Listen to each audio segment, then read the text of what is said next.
¿Qué tal, amigos de Revista Purgante? Estamos aquí de vuelta en esta sesión de charlas con otro invitado, haciendo su segunda incursión ya en Revista Purgante. Estuvo en algún podcast sobre literatura de viajes. Diego Gómez Pickering, ¿cómo estás? Bienvenido otra vez. Encantado, Ricardo. Siempre un placer estar en Purgante y formar parte de este diálogo ensanchado tan necesario en estos críticos momentos para el mundo. ¿Dónde estás, Diego? ¿En Barcelona? Estamos en el Eixample, el ensanche, en la parte derecha del ensanche, en el corazón de Barcelona, a pocos pasos de la Sagrada Familia, de la Gran Vía de la Diagonal, en el corazón. El Arco del Triunfo también, ¿no? Por ahí. ¿Perdón? El Arco del Triunfo también, por ahí. Gran barrio para vivir. El Arco del Triunfo, sin duda alguna, y el Paseo de Lluís Companys, el Paseo de Gracia. Realmente el ensanche como tal es creo, el corazón neurálgico y geográfico de la ciudad. Bueno, pues nos hacía mucha ilusión estar con Diego. Diego es periodista, ha escrito varios libros y además tiene una faceta muy interesante de diplomático. Fue hasta hace no mucho embajador de México en el Reino Unido. Nos entusiasmaba mucho platicar con él porque tenemos diversas cosas que tocar. De entrada, Diego, preguntarte algo que me genera mucha curiosidad para restarle un poco de tensión y formalidad a esta charla. ¿Qué disfrutas más? ¿Qué faceta disfrutas más? ¿La de periodista de largo aliento, sentarte a escribir libros, o la diplomacia como tal? Yo creo que las tres están entrelazadas. El diplomático y el periodista pues son observadores, cada uno desde su trinchera del acontecer, y el escritor, el cronista, el relator, pues se dedica precisamente a traducir eso que sucede en papel, en palabras, en frases, en oraciones, en argumentos, en novelas, en crónicas, en poemas. Entonces creo que disfruto en igual medida las tres, porque cada una me permite desarrollar un poquito de esa inquietud con la que nací, de ver el mundo y de traducirlo, de explicármelo, de entenderlo y de compartirlo. Sí, totalmente. Me gusta eso que dices, ¿no? Eres un observador y además observador curioso, que es lo importante. Quisiera empezar con esta charla en la que pretendemos dar un paseo geopolítico, no muy ambicioso, tampoco no tenemos tanto tiempo ni queremos abarcar tanto, pero sí tocar algunos puntos. Aprovechando que estás en Barcelona, creo que llevas un rato por allá, pues hay una cosa interesante. La pandemia como que ha letargado un poco todo lo que ha sucedido alrededor del mundo, como que no hay un contexto claro de qué está sucediendo, ¿no? Pero sí están sucediendo cosas. Tú estás en una región históricamente y sobre todo a últimas fechas antagónica respecto al discurso centralista de Madrid, ¿no? Y recién Madrid confirmó, y diría yo que dio todavía un vuelco mucho más radical hacia ese centro derecha que lo distancia del resto de regiones en España. ¿Tú cómo percibes las sensaciones en torno a la esfera política a día de hoy en España? Yo creo que la esfera política en España, en el resto de Europa, podríamos hablar de Francia, de Inglaterra, de Alemania, o hablaremos de ellas en algunos momentos más, pero bueno, lo mismo podríamos hablar de Etiopía. Acabo de aterrizar yo esta mañana de Etiopía, anteriormente estuve en Somalia a lo largo de 10 días, por no hablar de México. Creo que la política atraviesa por momentos de convulsión, hay un reacomodo, hay un reajuste de fuerzas, hay también una nueva medición, ¿no?, de valores. Y hay un cambio, creo, hay un cambio de paradigma, o al menos así lo entiendo yo, así lo he observado, en el que el centralismo, si hablamos, ¿no?, de centralismo y de federalismo, el centralismo se opone al centralismo, pero no solo en lo político o en lo geográfico, el centralismo de ideas, lo central como sinónimo, más que como sinónimo, como una especie de analogía, de metáfora de lo cerrado, y lo federal de lo abierto. Eso estamos viendo en España.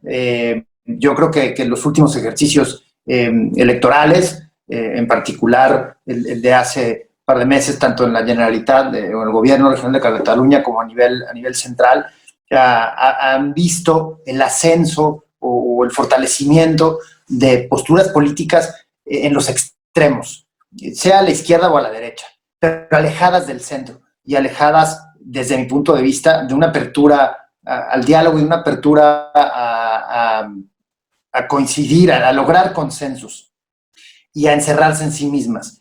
Yo creo que hoy, y lo vemos claramente con la elección en Madrid y con el fortalecimiento de un partido popular muy a la derecha, un partido popular que quizá no tiene nada que ver con el partido popular de José María Aznar, no que uno sea mejor que el otro, no que el gobierno de José María Aznar fuese, como algunos lo califican, uno de los mejores gobiernos de España. Bueno, eso es debatible, pero bueno, el Partido Popular de hoy no es el Partido Popular de los últimos 20 años.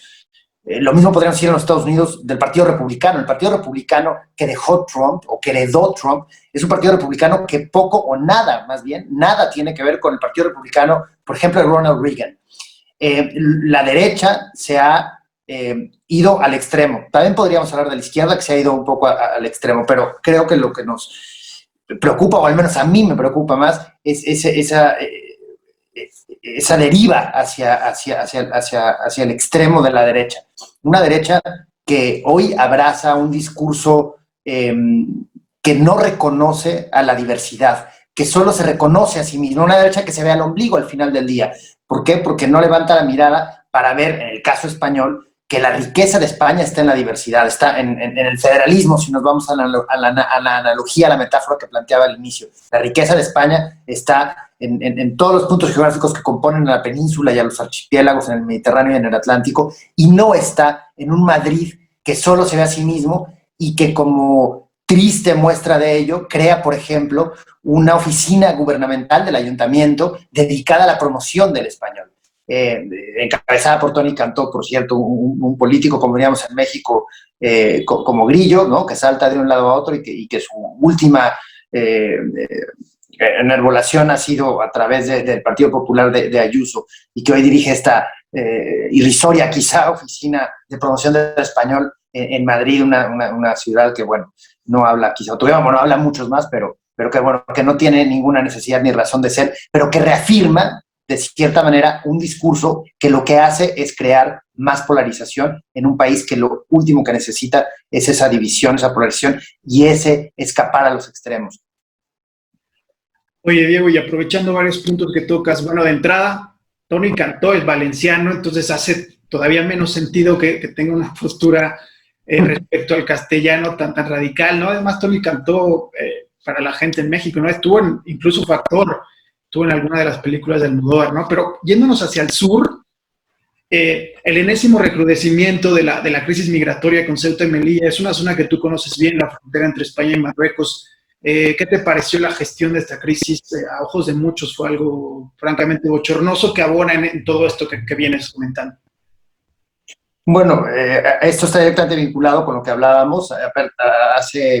Será 24 horas, 48 horas, el Tribunal Supremo Español decidió que no había ninguna razón para quitar o para sancionar a Vox, el partido de extrema derecha, por la propaganda electoral que utilizó en el periodo de campañas para la presidencia de Madrid, y en el que hablaba de los MENAs. MENA es un acrónimo que se utiliza en España para denominar a los menores extranjeros migrantes, en un tono completamente derogatorio y un tono que atenta directamente contra la dignidad de estos niños, de estos adolescentes que migran y que llegan a la península o, en primera instancia, a Ceuta y a Melilla. La crisis que menciona Ricardo desató todas las alarmas porque es la primera vez que vemos prácticamente en la historia moderna una llegada de esa magnitud.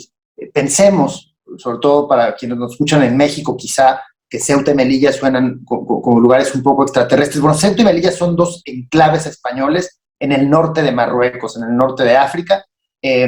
Tienen soberanía española pues prácticamente desde la Edad Media, desde el siglo XV-XVI, dependiendo a la fuente a la que acudamos, pero en términos generales se acepta, ¿no?, como soberanía española pues desde hace cientos de años, y las dos son ciudades realmente, ¿no? Su extensión en términos de kilómetros cuadrados es mínima.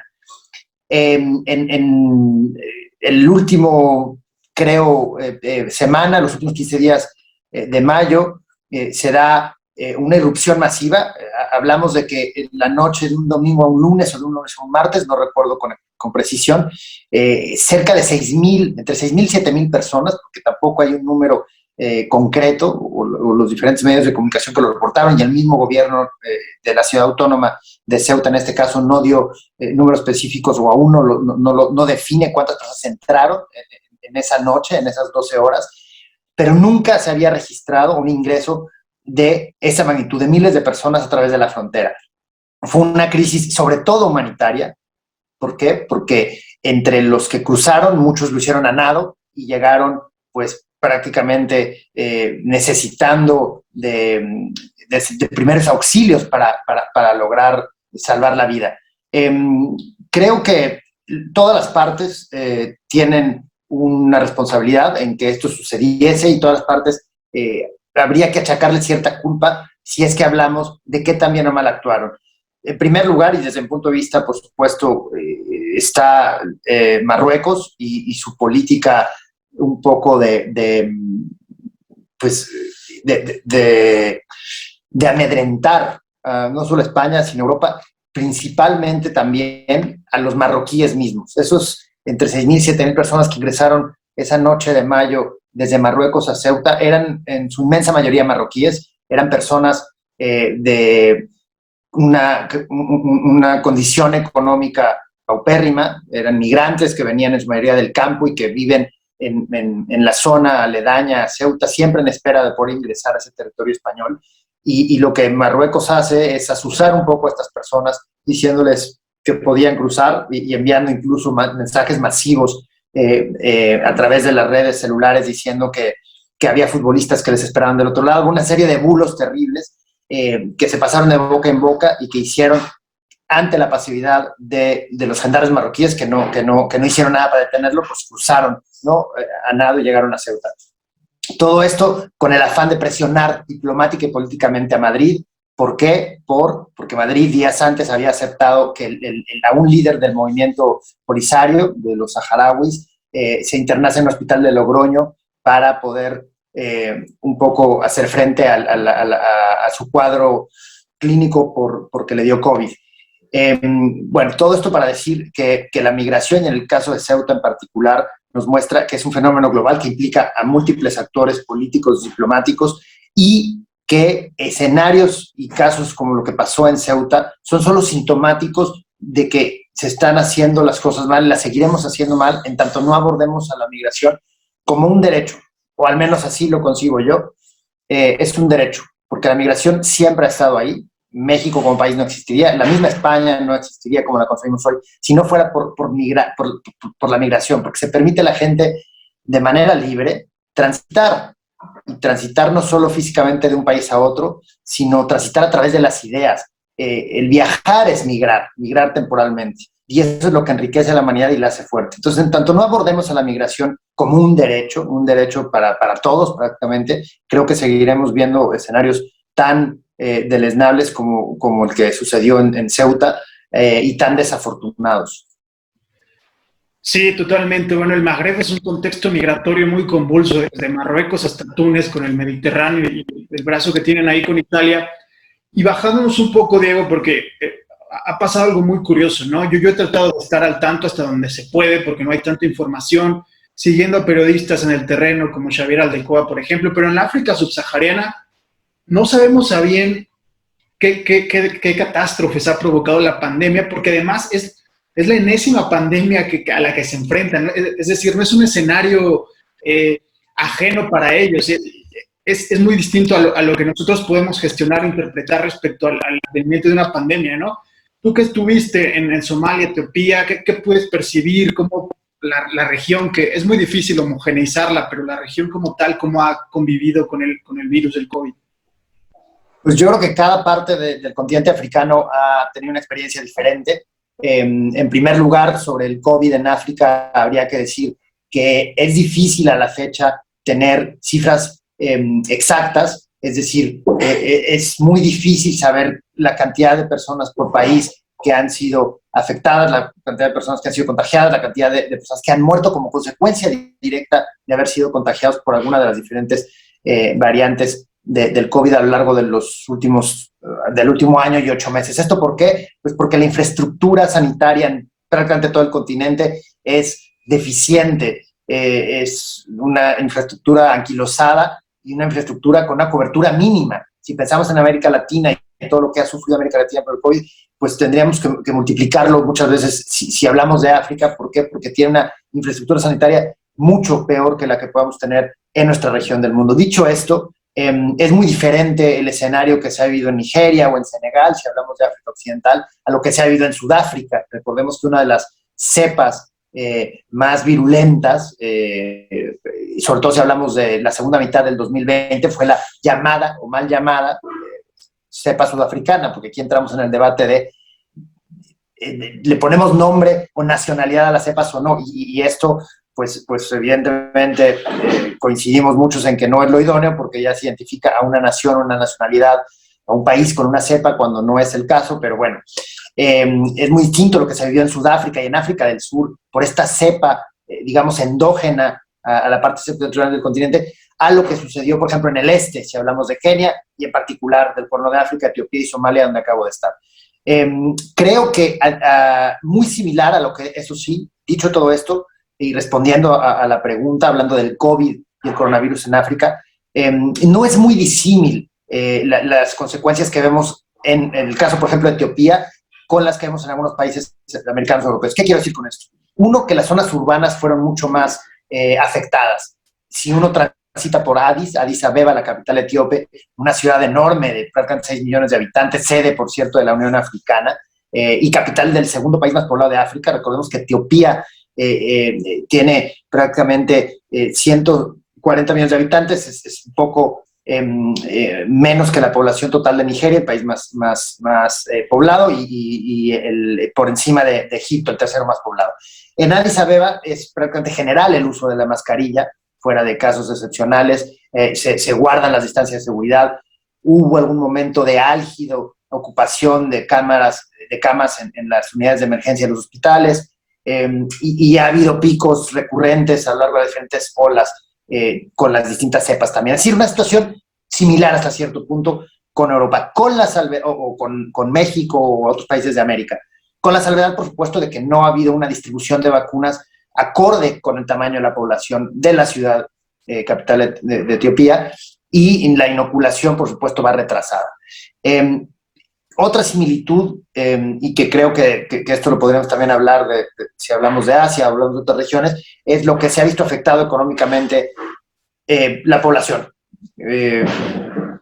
Con el cierre en su momento durante las primeras cuarentenas de comercios, de locales, los sectores pues más afectados, como lo es, por ejemplo, en España, pues el turismo, ¿no? Yo creo que Etiopía en particular se ha visto muy afectada porque fue uno de los países que mayor incremento tuvo en número de visitantes extranjeros durante los últimos 10 años. Impresionante, en algunos casos creció hasta el 300%, si hablamos de algunas regiones, en particular Etiopía, y que cesó por completo cuando empieza la pandemia y que no ha vuelto, ¿no? No hay turismo en Etiopía y probablemente no lo vaya a ver. ¿Por qué? Porque, bueno, está la situación en el Tigray, ese conflicto, esa guerra que tiene todas luces de también estarse cometiendo ahí crímenes de lesa humanidad, pero bueno, esa es harina de otro costal. Pero bueno, son afectaciones que no son ajenas a las que sabemos o hemos escuchado de otros países. En resumen, creo que lo urgente o lo importante, más que urgente, aunque urgente también, es hablar de la inoculación en África, en el África subsahariana, quizá también en el Magreb, pero sobre todo en el África subsahariana, y la relevancia que tiene un mecanismo como COVAX, creado en el marco de Naciones Unidas para distribución de vacunas a países como la mayoría de los países subsaharianos, que de otra manera su acceso a las vacunas sería imposible prácticamente. Bueno, está Diego, es para mí una de las personas que más sabe de África, del África subsahariana sobre todo, y que más le ha interesado abordarla. Tiene muchos textos, incluso libros sobre eso. Y apelando a este registro del Diego Gómez Piquer, escritor, aquí presento uno de sus libros, que es Diario de Londres, para dar un salto y hablar justamente de eso. Me imagino que sigues con mucho interés todavía lo que ocurre en el Reino Unido. Hablábamos sobre este letargo, ¿no?, del COVID, que no nos ha dejado interpretar y sacar conclusiones respecto a lo que ocurrió antes, ¿no? El Brexit, ¿qué supuso para el Reino Unido el Brexit? Respecto a su relación con Europa, sigue latente el nacionalismo escocés, siguen teniendo problemas con Irlanda del Norte. ¿Es posible ya sacar conclusiones o el COVID todavía nos nubla un poco el diagnóstico respecto a lo que ocurrió un poco antes. No, yo creo que, bueno, uno, sí, respondiendo a tu pregunta, sigo la actualidad británica e inglesa en particular con gran atención. Ayer, sin irnos más lejos, que jugó el gran equipo inglés y se ganó su pase a la final de la Eurocopa, en donde estoy seguro que derrotará a Italia y se erigirá con ese trofeo muy merecido, el país del fútbol por excelencia. El Brexit se explica y se entiende desde antes de la pandemia, y de hecho creo que es un síntoma inequívoco de los errores que hemos cometido como sistema internacional, es decir, como Naciones Unidas, como cooperación a nivel internacional en materia de la inoculación y el COVID. Y es un resultado directo de esa polarización de la que hablábamos al inicio de la plática, que está pasando en España, que vemos en México, que vimos en Estados Unidos. El Brexit es una respuesta, desde mi lectura, del resto del país al centralismo londinense. Si uno recorre los grandes prados, por ejemplo, escoceses, degustando la multiplicidad de whiskies que ahí se producen, o te vas a Belfast, la capital de Irlanda del Norte, o recorres Gales, un país maravilloso, por cierto, o vas al interior de Inglaterra, llámese esto el cinturón industrial, de Birmingham a Manchester, pasando por Liverpool, o a la esquina suroccidental de Cornualles, o te vas a Kent, al condado de Kent, que es el primero donde desemboca el Eurotúnel, ¿no? el tren que conecta con París, te das cuenta que lleva mucho tiempo gestándose una animadversión hacia Londres, porque todo giraba y gira en cierta medida aún hoy en día en torno a Londres. Y por más que se establecieron, sobre todo en los años 90, sobre todo con Tony Blair, una serie de políticas que lo que buscaban era dar mayor autonomía a los gobiernos de las 4 naciones que conforman el Reino Unido, esto tuvo un efecto contrario al esperado, y lo que evidenció fue que financieramente, más allá de la toma de decisiones, todo giraba en torno a Londres y el resto del país se quedaba un poco en el abandono. El Brexit para mí es resultado de ese enojo justificado en muchos casos de las 4 naciones y del interior de Inglaterra en particular contra Londres y su centralismo. Sí, es muy interesante. Recomiendo mucho la lectura de Diario de Londres porque hablas sobre este y otros temas. Es esta faceta del diplomático devenido en periodista, en observador. Muy interesante y coincido contigo, ¿no? Sigue habiendo muchos brotes de anglofobia como tal, ¿no? Sobre todo en las Highlands escocesas, en Irlanda del Norte. Es un fenómeno que hay que seguir. Bueno, para aprovechar que está aquí Diego, porque no siempre se puede hablar con alguien que maneja tantos registros, si te parece, Diego, América Latina por último, para tratar de abarcar un poco el recorrido. Sé que también es una zona que por razones evidentes te interesa, y una zona que parece en continua regresión, ¿no? Con un discurso casi reaccionario en muchos temas. O sea, tenemos Nicaragua con Ortega, Bukele en El Salvador como un potencial tirano, las elecciones en Perú, que a día de hoy todavía no sabemos, no tenemos presidente en Perú, y el hecho reciente del magnicidio en Haití. ¿A qué atribuyes esta regresión perpetua de América Latina? Uy, esto nos llevaría, yo creo que muchísimos segmentos de media hora, días enteros. Se ha discutido por décadas y yo creo que es una pregunta para la que faltan respuestas y que nos seguiremos haciendo tristemente en los meses y años por venir. Es algo que escapa a mi entendimiento el que hoy tengamos en nuestra región del mundo una situación tan preocupante, tan frágil, una situación que aleja a América Latina del ideal democrático y del ideal del panamericanismo, que contradictoriamente aluden a algunos de estos demagogos que hoy están al frente de los destinos de países como Venezuela o Nicaragua. Justo el panamericanismo, creo, hoy está más muerto que nunca. Lo vemos en las discusiones y en las resoluciones de la OEA, lo vemos en la falta de consenso sobre el rumbo que tiene que tomar América Latina, y lo vemos al final del día en los resultados de las urnas. A Daniel Ortega se le votó en las urnas, lo mismo en su momento a Hugo Chávez, y desde las urnas, es decir, desde la democracia, desde el ejercicio del voto democrático, es que se han emprendido estas sanguinarias gestas por destruir a las instituciones, por destruir a lo que les trajo al poder. De nuevo, los casos, ¿no?, emblemáticos, tristemente emblemáticos de Venezuela y Nicaragua, creo que sueltan todas las alarmas. Mencionabas a Nayib Bukele en El Salvador, otro caso muy particular de cómo, para mí, en América Latina hoy lo fundamental es preguntarnos cómo es posible que sea la solución, es decir, la democracia, la parte de la misma ecuación que trae el problema, es decir, elegir a líderes que desde de las instituciones se abocan a destruirlas. Creo que el futuro es incierto, es tan incierto como la situación en el Perú. Bueno, sabemos por lo que hemos leído todos en las noticias que hay un claro ganador, quizá si nos abocamos específicamente al conteo de votos, pero la incertidumbre es la que reina. Al final del día, quien gana en el Perú es la incertidumbre, y creo que esa es la incertidumbre que hoy se erige como una espesa nube negra sobre la región. Triste porque si nos vamos quizá algunos años atrás, había una esperanza hasta cierto punto de despegar, ¿no? Ese despegue que lleva gestándose casi pues desde la incepción de nuestra región como un grupo de países independientes del siglo XIX, y que nomás no termina de despegarse del suelo.